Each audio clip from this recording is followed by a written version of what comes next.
अस्सलाम वालेकुम। Property vision TV के साथ मैं हूं अहमद हकीम। बहुत सारे लोग पाकिस्तान में 1.5 करोड़ लोग ऐसे हैं जिनके पास घर नहीं है और वो इन्वेस्टमेंट करना चाहते हैं और उनका ये ख्याल होता है आमतौर पे कि रियल एस्टेट बहुत एक्सपेंसिव है, तो वो किस तरह से पैसे इकट्ठे करें और किस तरह से इन्वेस्टमेंट करें। ये बहुत मुश्किल लगता है। जिनके पास अभी इस तरफ तैयारी नहीं है उनको मुश्किल लगता है। वाकई सही है, क्योंकि कहीं भी अगर किसी भी जगह आप देखें तो सस्ते से सस्ती ज़मीन जो है वो 3 से 4 लाख में मरला है। किसी छोटे एरिया के अंदर भी 3 से 4 लाख, किसी गांव में भी 3 से 4 लाख में मरला है, कहीं 2 भी होगा, 1.5 भी होगा, लेकिन बहरहाल एक्सपेंसिव है। तो सवाल ही पैदा होता है कि कैसे करें। पहली बात, हमने एक पहले वीडियो बनाई थी कि हमने कोशिश की थी कि आप अपने पैसे को किसी तरह से इकट्ठा करके 2 मरले 3 मरले की जगह लें और उस पर घर बनाएं, और कल को आप 5 मरले का घर बनाएंगे और फिर इस तरह से आप इन्वेस्टमेंट को इकट्ठा करते चले जाएंगे और वो इन्वेस्टमेंट आपकी मल्टीप्लाई होती चली जाएगी और आप ज़्यादा पैसा कमा सकेंगे। इसके अलावा फिर भी लोग जो हैं फिर भी समझ नहीं आती कि किस तरह से करें। देखिए, चीज़ें हमें सीखनी पड़ेंगी। हमें आज जितनी सहूलत आज है कि अगर हमारे बच्चे फ़र्ज़ करें मैट्रिक से उनका बेहतर लेवल है तो बहुत कुछ सीख सकते हैं। यूट्यूब पे फ्री लोग पढ़ा रहे हैं, फ्री सिखा रहे हैं, बड़े बड़े एक्सपर्ट्स हैं।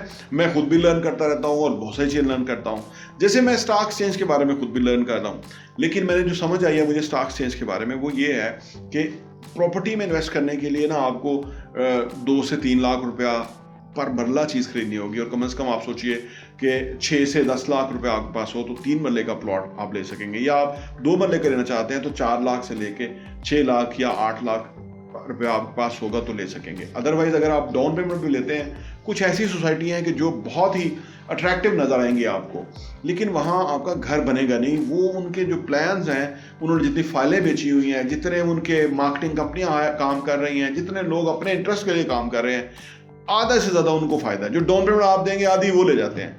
आप सोचिए, तो आधी डाउन पेमेंट लेके कितनी को गली, कितने फुट की गली चौड़ी वो छोड़ेगा, कितनी डेवलपमेंट को एक्सपेंसिव करेगा, तो ये समझ नहीं आती है।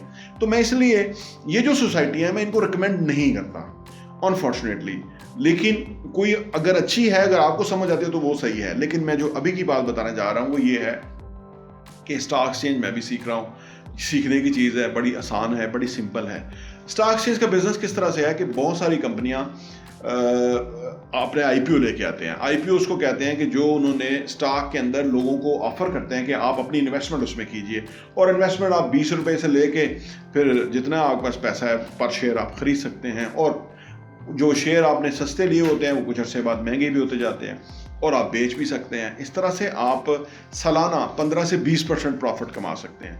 अगर आपके पास सिर्फ 1 लाख रुपया या आपके पास 50,000 रुपया या आपके पास 20,000 रुपया है, वहीं से भी आप अपना स्टॉक एक्सचेंज का बिजनेस शुरू कर सकते हैं। आपको सिर्फ ये देखना होता है, क्योंकि आप पढ़े लिखे हैं, आपको ये देखना होता है कि कौन सी कंपनी जो है वो बेहतर काम कर रही है, कौन सी कंपनी बड़े प्रोजेक्ट्स ले रही है, कौन सी कंपनी अपने इंफ्रास्ट्रक्चर पे काम कर रही है, कौन सी कंपनी में ज़्यादा इन्वेस्टमेंट आ रही है, तो उसके आपने शेयर लेने होते हैं। कुछ अर्से के बाद वो कंपनियां क्या करती हैं कि जो प्रॉफिट कमाती हैं उसमें से डिविडेंड की शक्ल में आपको भी प्रॉफिट शेयर करती हैं। और अगर किसी के पास पैसे नहीं जमा हो रहे तो चंद साल अगर वो स्टॉक एक्सचेंज के अंदर इन्वेस्ट करते हैं और उससे अपना पैसा मल्टीप्लाई करते जाते हैं, तो वो पैसा 15 से 20% मिनिमम, इससे ज़्यादा भी हो सकता है। जब स्टॉक एक्सचेंज गिरती है तो शेयर बहुत नीचे आ गए होते हैं और उस वक्त टाइम होता है कि हम वो सस्ते जो शेयर हैं वो ख़रीद लें, और उसके बाद वो फिर एक वक्त आता है कि स्टॉक एक्सचेंज सही चलना शुरू हो जाती है और शेयर्स प्राइस ऊपर जाती है।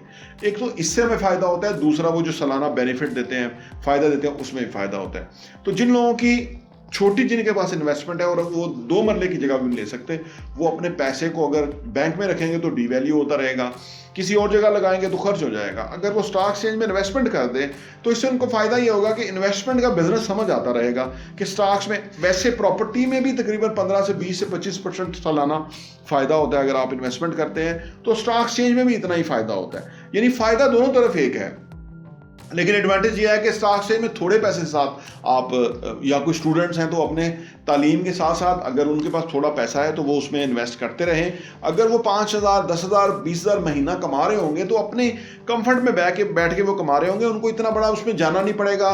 इंटरनेट के ऊपर देख सकते हैं कि कौन सी कंपनी किस तरह से जा रही है, और फिर वो ये भी कर सकते हैं कि लोगों की इन्वेस्टमेंट भी स्टॉक एक्सचेंज में करवा सकते हैं। ये भी एक बहुत ही अच्छा बिजनेस है।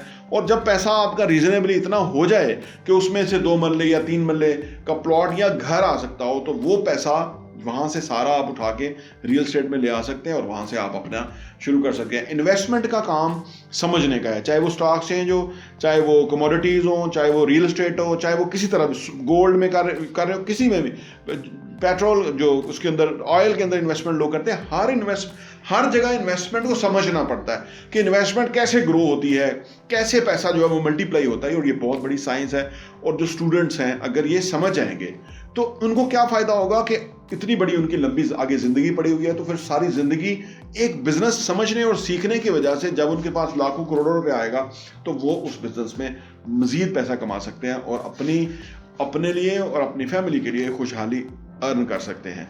तो इन्वेस्टमेंट का बिजनेस है, कोई भी इन्वेस्टमेंट का बिजनेस हो, हमें वो ज़रूर समझने की कोशिश करनी चाहिए ताकि हम उससे खुशहाली हासिल करें और इससे पाकिस्तान भी ओवरऑल तरक्की करता है।